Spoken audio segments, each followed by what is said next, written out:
Chapter 73. Huang Feihu defeated at the Green Dragon Pass. The third time Grand Completion knelt before the Grand Master of Heaven. The religious leader was slightly annoyed. Grand Completion, why do you keep intruding here? He questioned. Your disciples blocked my way again. I came here only thinking of honoring you, but it has led to such a misunderstanding. I beg for mercy and hope that you'll allow me to leave in peace. Water Lad and Fire Lad, tell those beasts to come and see me. The Grand Master of Heaven ordered angrily. You beasts! The spiritual leader cried when his disciples had knelt before him. How dare you disobey my instructions? Grand Completion is obliged to help King Wu. It has been destined by heaven. Your riot is ridiculous. They all lowered their heads in silence. Grand Completion, you may leave now. Don't mind them. The Grand Master of Heaven ordered. Grand Completion kowtowed and thanked the Master. He left the palace and returned directly to Nine Immortal Mountain. As all three religions have agreed, Jiang Ziya will found the Zhou dynasty. Each sect is represented on the list of creations. Grand Completion was destined to break the commandment on killing, but Fiery Spirit's death was her own fault. Don't quarrel with him anymore. Grand Master of Heaven reprimanded his disciples. No one spoke until Multi-Precious Immortal knelt and said, We dare not disobey your instructions. It's just that Grand Completion shows no respect for us. He brags about his magic powers and insults us in such a way that we can hardly stand it. How can you believe what he told you? Just as the red flowers, white roots, and green leaves all grow on the same lotus, our three religions have originated from one family. Grand Completion knows that and doesn't speak wildly. You shouldn't cause trouble. The Grand Master of Heaven said, Dear Master, I dared not tell you what he said before, but I must tell you the truth now. He says our religion is heretical and pagan, a side house of the mansion, and your disciples are mostly hatched from eggs, with horns and feathers and long hair all over. Multi-Precious Immortal said, Grand Completion is an honest man. He wouldn't speak like that. You mustn't wrong him. The Grand Master of Heaven replied, I dare not lie to you, Master. Multi-Precious Immortal answered, What he says is true. We all stand as his witnesses. The disciples said in unison, If I was born with feathers and horns, what is his master? What a beast to say such things. The Grand Master of Heaven said, growing angry, Fetch the 4 precious swords from the rear. He ordered Mother Golden Spirit. When she returned, he said, Come here, Multi-Precious. Do as I'll tell you. Go to Jiapai Pass and set up an immortal slaughtering trap. We'll just see who in Chan Taoism dares venture in. I'll take over in Ayers any emergency. May we know, Master, why these 4 swords are called precious? Multi-Precious asked. Their names are Fairy Slaughtering Sword, Fairy Slaying Sword, Fairy Entrapping Sword, and Fairy Exterminating Sword. Hang them Oven Eye Gate and that will be the end of any intruder. Multi-Precious left the mountain and made his way directly to Jiapai Pass with the swords and diagram of the trap. Even since the departure of Jiang Ziya from the Good Dream Pass, an air of anxiety prevailed in the camp of the Zhou army. Sentinels were ordered to look everywhere for Jiang Ziya. One day, Wei Hu was lucky to find the commander. He rushed up and said, Dear uncle, since our army was so scattered by the Fire Dragon troops, we found it difficult to fall in immediately, but when Fiery Spirit left, they lost their magic powers and were wiped out. We have sent out Nejia and many others to look for you as well. When the happy news reached headquarters, Hong Jin rushed out to meet Jiang. They had won the battle at a high cost, with about 5,000 casualties. Jiang Ziya told his generals what had happened to him, and celebratory feasts were held. Jiang Ziya reorganized the army, and 3 days later, they marched forward and set up camp before Good Dream Pass once more. Hu Sheng did not know what had happened to Fiery Spirit, but he knew the situation was serious. He said to Wang Xing, "We submitted our pledge to surrender to Jiang Ziya several days ago, but the negotiations were spoiled by Fiery Spirit. Though she won several battles, that's absolutely useless now. What shall we do now?" "Commander, don't worry so much. You were stopped by Fiery Spirit and are not to blame at all." "You're right, Wang Xing," Hu Sheng said. He sent Wang to submit his pledge to surrender for a second time. Jiang Ziya approved the pledge. "Since your commander is willing to surrender, I'll forgive him for the last time, but he must hand over the pass tomorrow. I hope he won't break his promise again. It may be a trick. We shouldn't believe him." Hong Jin advised Jiang. He was first opposed by Hu Lei, his brother, and then deluded by the witchcraft of Fiery Spirit. "I believe he's telling the truth. Don't mention it again," Jiang Ziya said. On his return to the pass, Wang Xin reported to Hu Sheng all that Jiang Ziya had said. Hu Sheng ordered his men to hoist the Zhou flags, and the next morning he went out to welcome Jiang Ziya and his army. Hu Sheng moved up to greet Jiang Ziya and said, "I wished to offer my service to Zhou, but my brother would not allow me. When I sent my pledge for surrender to General Hong, Fiery Spirit interfered. She did everything she could, despite our opposition, to block your great army. We beg your pardon for all our crimes. You are untrustworthy. You only surrendered because you had lost all your generals and were pleased when Fiery Spirit arrived. You change your mind far too easily. If I let you live, we'll only have trouble ahead." Jiang Ziya condemned him and then ordered, "Take him out and put him to death immediately." Hu Sheng lowered his head without uttering a word. It was too late to ire remorse.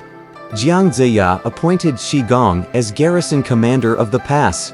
He then returned to Sishui Pass, where he was welcomed by Li Jing and the other generals. He went to the back camp and reported everything to King Wu. Huang Feihu took 100,000 soldiers to Green Dragon Pass. The garrison commander there was Qiu Yin, and under him were Ma Fang, Gao Gui, Yu Chen, and Sun Bao. When the Zhou army arrived, Qiu Yin called a military conference. "The enemy has arrived," he announced. "We have to do our best to defeat the invaders. We'll fight till death." His generals answered as one. Deng Zhogong went out with the first challenge, and Qiu Yin ordered Ma Fang to meet him. Ma Fang shouted, "Don't be in such a hurry, you bloody rebel. Ma Fang, can't you see King Zhou's out? Why are you still fighting for him? How dare you speak such nonsense?" Ma Fang attacked Deng Zhogong with his cutlass, and Deng met the attack with his own. After 30 rounds, Deng Zhogong proved too much for Ma Fang, and slashed him right off his horse. Deng then cut his head off and returned in triumph to the camp. Huang Feihu delightedly put the first merit on record. Annoyed, Qiu Yin demanded to see Huang Feihu the next day. Huang marched out to meet him. "Huang Feihu, your end is near." Huang Feihu smiled. "The tyrant will soon fall, and you too will meet your death." He then turned and asked, "Who'll get him for me?"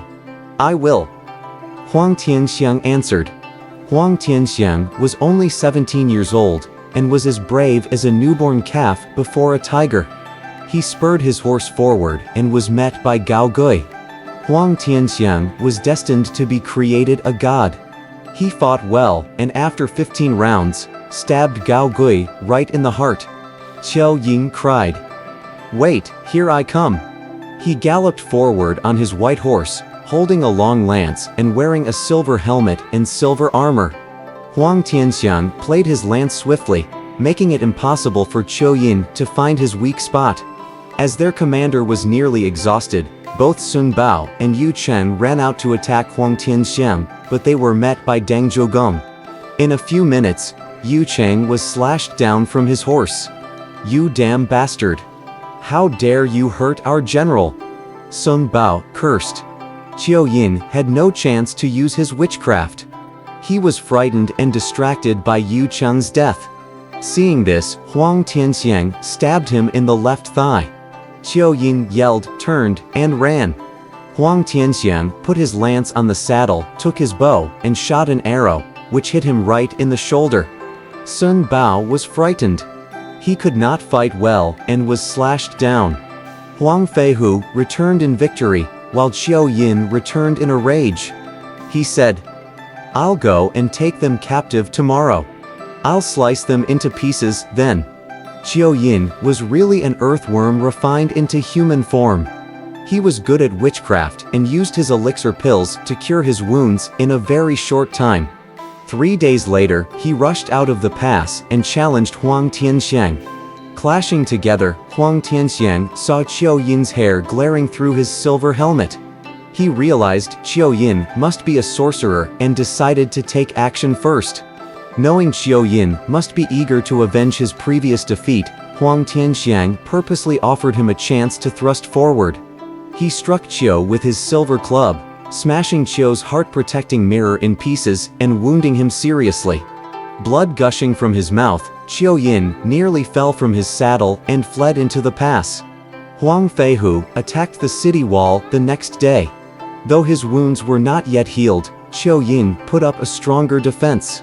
The Green Dragon Pass was an important strategic fort in the northwest, with high walls and deep ditches. After 3 days, Huang Feihu ordered his men to cease the attack. Qiu Yin went to rest in his headquarters. Suddenly, General Chen Qi, the convoy officer of food supplies, returned. When Chen Qi asked him about the war, Qiu Yin answered angrily, "We've lost 4 generals, and I have been seriously wounded by Huang Tianxiang. Take it easy, Commander. I'll take them for you." Chen Qi assured him. The next day, riding his fiery-eyed monster and clutching his monster-subduing club, he led 3,000 flying tiger soldiers to the Zhou camp. Deng Jiugong galloped out to meet them. "Who are you?" Deng Jiugong asked when he saw Chen Qi. "I'm Chen Qi, convoy officer of food supplies." "And who are you?" "I'm Deng Jiugong, deputy commander of the Zhou army. Qiu Yin has nearly been defeated. Why should you die for him?" Chen Qi burst into laughter. "What can you do? You look as fragile as a baby." Without further delay, he slashed at Deng Jiugong with his club, and Deng met the blow with his cutlass. Deng Jiugong played his cutlass wonderfully, making it difficult for Chen Qi to continue the combat. Chen Qi held his club horizontally, signaling his flying tiger soldiers T and Iove in. They ran up in a long line, holding hooks and ropes, ready to catch their prey. Chen Qi snorted a yellow gas from his nose, and Deng Jiugong fell to the ground senseless. He was instantly bound up and carried into the pass. Delighted at the news, Qiu Yin ordered his men to bring Deng before him. Deng Jiugong swore at him. "You're no brave, great warrior. You've only taken me captive with your dirty witchcraft. I'm ready for death. Though I can't eat your flesh when I am alive, I shall be a wicked devil and kill you after I die." Enraged, Qiu Yin ordered, "Push him out and cut his head off." Huang Feihu was astonished that Deng Jiugong was taken and beheaded. He said sadly, "Deng Jiugong was a great general, but how unfortunate it is that he has been killed by witchcraft."